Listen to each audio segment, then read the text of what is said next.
Luis, ¿cómo estás? Buenas noches. ¿Cómo andas, Alejandro? Buenas noches. Muy bien, muy bien. No escuchaba bien lo que me hablaban desde la Cuca. Con Luis tuvimos la posibilidad de intercambiar algunos diagnósticos, algunas miradas preelectorales, y Luis venía manifestando, lo que pasa que él no es un mediático, pero sí los dejó en ridículo a todos los mediáticos, que, como yo explicaba con los vasitos y con la tacita, es decir, que no había mucho margen para pensar en una elección descomunal de Juntos en desmedro del Frente de Todos, él lo venía precisando con elementos mucho más fuertes, como lo son los movimientos electorales región por región, localidad por localidad, donde frecuentemente votan por el Frente de Todos, donde frecuentemente votan por la oposición y cuánta variación hay en esos votos. Y Luis Costa venía diciendo, ojo, porque Juntos no tiene una palangana mucho más amplia para sacar más agua. Y la gente del Frente de Todos, sí, porque hay gente que no fue a votar y pueden ir a votarlos porque ancestralmente así pasó. Y volvió a pasar. ¿Por qué volvió a pasar, Luis? ¿Cómo andas, Alejandro? Bueno, gracias por el recordatorio de las discusiones nuestras, lo cual demuestra la diferencia en el esfuerzo, ¿no?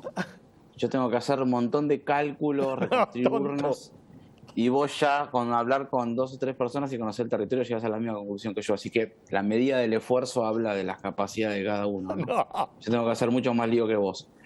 Eh, Mira, yo creo que acá hay un elemento muy importante, que es que en general la política se la piensa mucho más desde la idea de la ruptura que de las continuidades, ¿no? O sea, se pone mucho más el acento en la idea del cambio que la idea de aquello que continúa, ¿no? Y por lo tanto, en general el análisis está sobreexagerado sobre las cuestiones que van a cambiar, ¿no?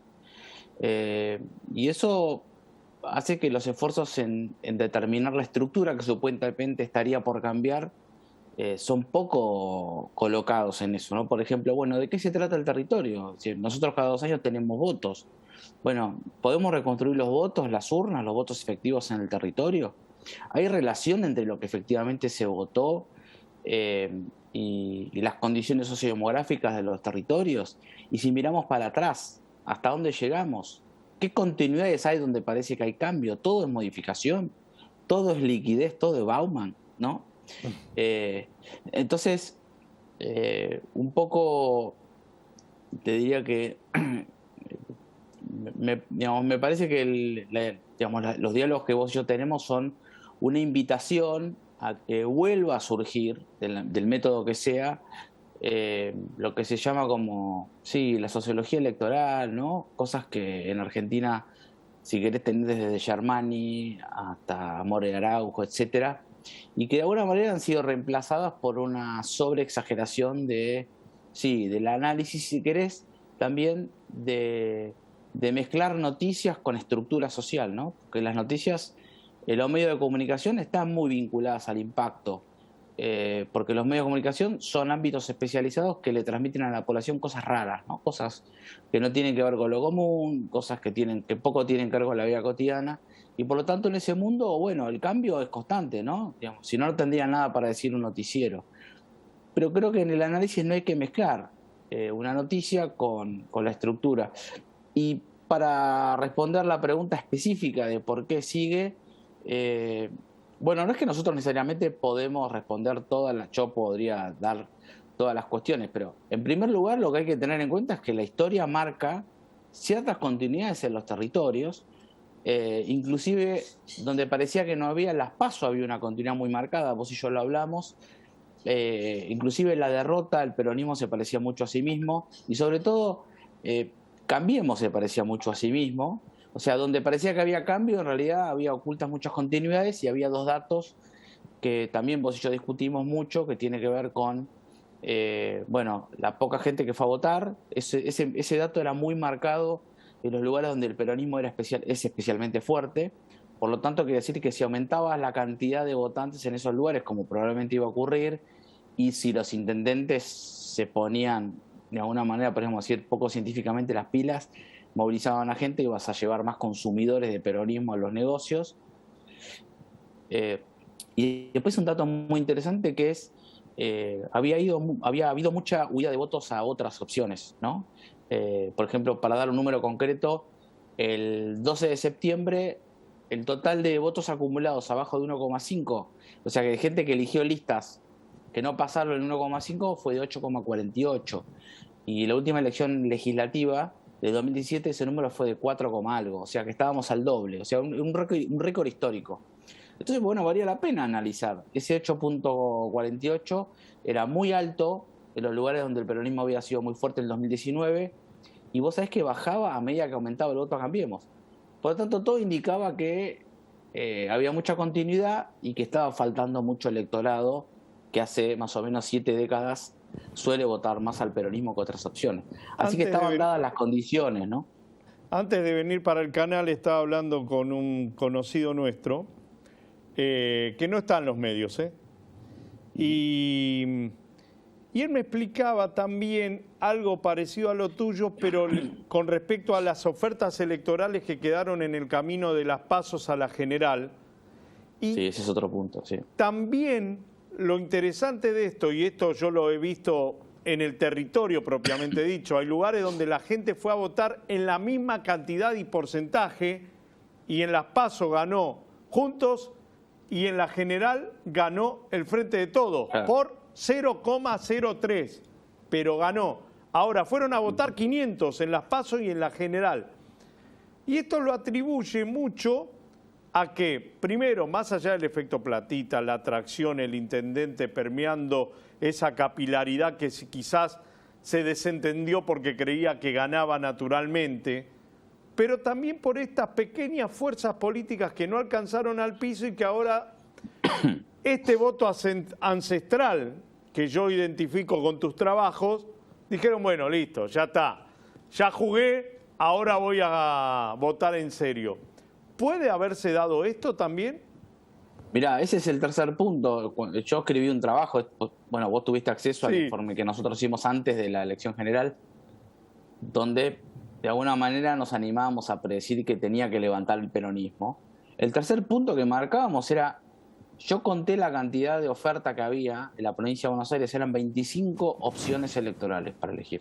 Estamos hablando de Guillermo Moreno, estamos hablando de la fuerza de izquierda que no pudieron ingresar luego en la unidad de la Frente de Izquierda, estamos hablando de Partido Laborista, cualquier cosa, digamos, había un total de extrema derecha también.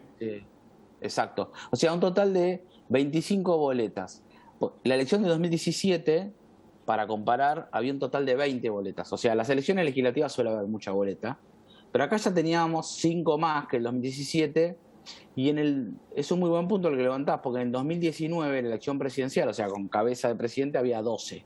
Yo encontré para contar 12. O sea que también ahí había un récord.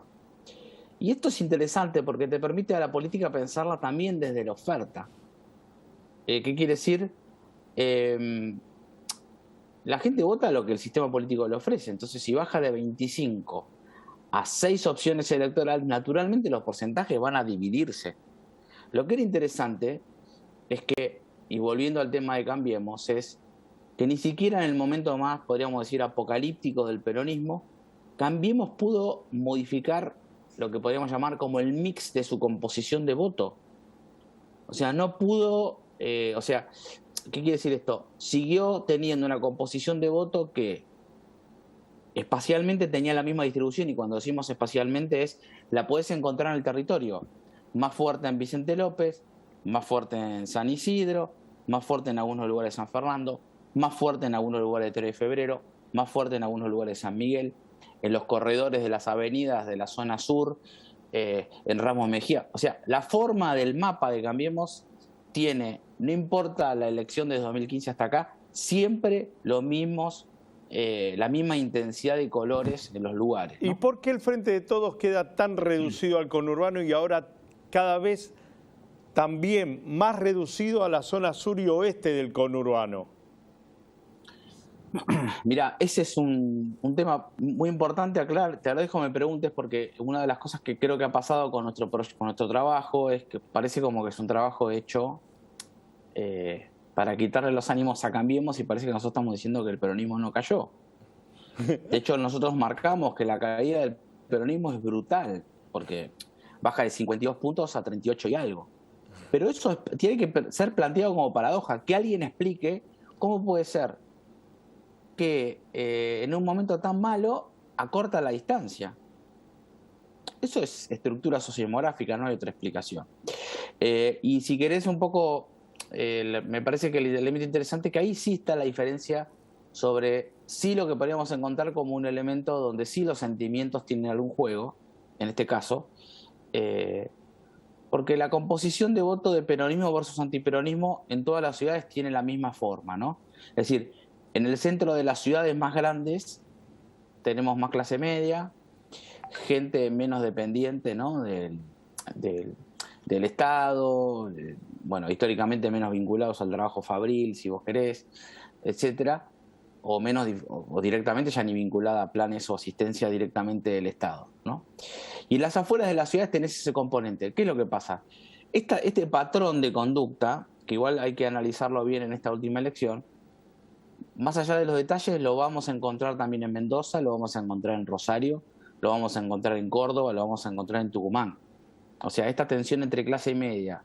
Y bueno, lo que vos decís que tiene que ver con por qué está contenido ahí es porque cuando el peronismo logró construir en el 2019 una opción que no era solamente de clase baja, era una opción, si querés, de centro-izquierda, que respondía a la decepción del macrismo, probablemente, bueno, pudo acumular, no es que ganaba en clase media, pero pudo acumular una exageración de voto prestado en algunos lugares que, bueno, no pudo sostener, ¿no? En este tiempo. Entonces también había una baja importante de 52 a 38, ¿no? Pero vuelvo sobre el punto. Es difícil insistir en la idea de que bueno, todo se basa en sentimientos, que los votantes no tienen identidades políticas y ahora andan sueltos, porque si uno lleva esa idea al extremo, entonces podría ganar cualquier partido. O sea, sería como una especie de sorteo al azar, ¿no? O sea, podría ganar esto, Esper, el Frente de Izquierda, ¿no? Sin embargo, hay patrones de conducta que se pueden repetir. Y por lo tanto, si uno sociológicamente puede encontrar patrones de conducta, quiere decir que hay cierta estructura de expectativas que se repite y sigue siendo un patrón de conducta los niveles económicos. Vos sabés que hay un tema muy interesante, no hay que confundir, vos le preguntás a la gente hoy, bueno, usted es radical, peronista, puede ser que la gente no tenga la más mínima idea ni la capacidad de describir sus opiniones sobre el gobierno que esté, sobre qué están basadas, podrían ni siquiera tener la capacidad de escribirla, pero sin embargo respeta un patrón cultural de la zona donde vive sin que lo sepa, ¿no? Entonces, bueno, ahí eso me parece que también es muy interesante aclarar, porque muchas veces creo que algunos análisis mezclan la incapacidad de decir y no lo diferencian del operar real, ¿no? Y vos y yo estamos hablando acá del operar real de voto.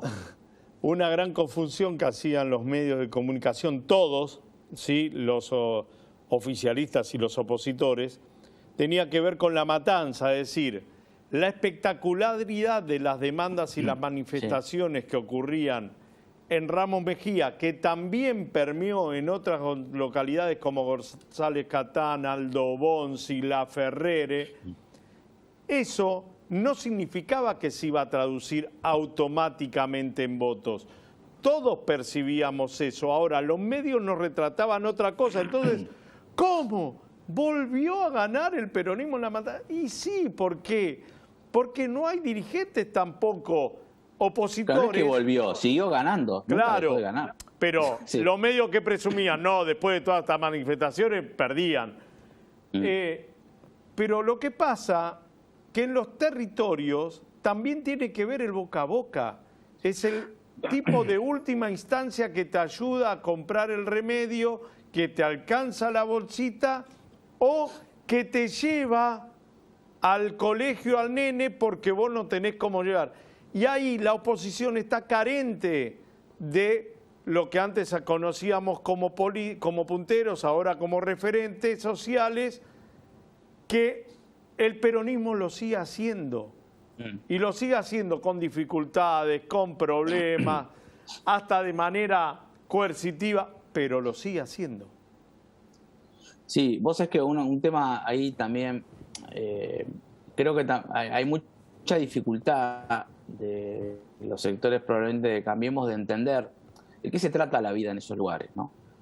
Yo, un colega tuyo, a los pocos días de la tragedia esta terrible del kiosquero, ¿no? Que lo asesinan en el robo. De Savo, Roberto Savo. Sí. Y él explicaba la matanza, pero él contaba, dice, no, porque él vive en Ramos Mejía. Yo tuve una intervención, le dije, bueno, Ramos Mejía, vos lo sabés, Alejandro, mejor que yo, es uno de los pocos lugares donde sistemáticamente Cambiemos gana. Es el único lugar de la matanza donde Cambiemos gana. Inclusive en el peor momento de Macri ganó ahí. Es como sería un equivalente funcional a Vicente López o San Isidro. Ni siquiera la unidad del peronismo pudo revertir la situación en esos lugares. Y bueno, el episodio era directamente en Ramos Mejía, insisto, el episodio trágico. Y creo que en el análisis había mucha dificultad. También me hicieron dudar, ¿no? Porque obviamente uno no puede predecir el futuro. Y el episodio tenía un impacto muy grande. Pero siempre hay que recordar que el episodio había ocurrido en una zona específica donde el rechazo al peronismo en general es sostenido, ¿no? Entonces, bueno, lo que uno veía movilizado en esos lugares tenía que ver con eso. No quiere decir que la gente no tuviera razón con respecto al reclamo, ¿no? Estamos hablando de determinados públicos. Y esa zona que vos marcás ahora muy bien que traes, que es Isidro Casanova, González Catán, Gregorio de la Ferrer, ese cuadrado que tenemos como más en el centro de la matanza, es uno de los lugares donde la cantidad de gente que había votado había estado alrededor del 60%, si no me equivoco. O sea, es un muy buen ejemplo de lugares donde la gente no había ido a votar, ¿no?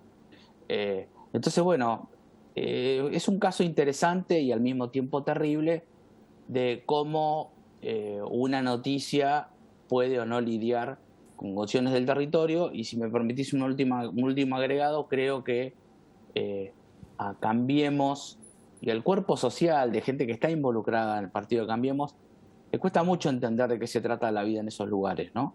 Es decir, cómo son los procesos de socialización, cómo se vinculan con el mercado, con qué tipo de mercado se vinculan, cuál es el vínculo con el Estado, la dependencia con el Estado, el vínculo con el sector privado. Hay una mirada que mezcla, te diría, probablemente incomprensión con una mirada muy despectiva, ¿no? No estoy diciendo que ahí viven bien o mal, digamos, no es mi función describir eso, pero creo que en definitiva tanto un espacio como el otro lo que necesitan es tratar de encontrarse, porque creo que por eso después no entienden qué es lo que está sucediendo. Y dice, ¿cómo puede ser? Bueno, puede ser porque ahí hay una lógica de socialización donde los parámetros y las lógicas de vínculo, inclusive es esto con los trabajos, con el mercado, no tiene absolutamente nada que ver. Y es muy interesante también cómo esto se mezcla con otras cosas, como por ejemplo hablar de las generaciones, ¿no? ¿Por qué de repente hay otro tipo de exageración, ¿no? ¿Por qué los jóvenes todos votan a la derecha ahora? De repente, porque es como lo mismo de Ramos Mejía. Bueno, no es lo mismo un joven de González Catán que uno de San Isidro. No es lo mismo. De hecho, es muy difícil hacer un análisis de las edades y el voto. O sea, porque están distribuidos bastante homogéneamente las edades en las grandes ciudades. No es que vos tenés más jóvenes en González Catán que en Vicente López. Tenés jóvenes y tenés de todas las edades en todo el territorio.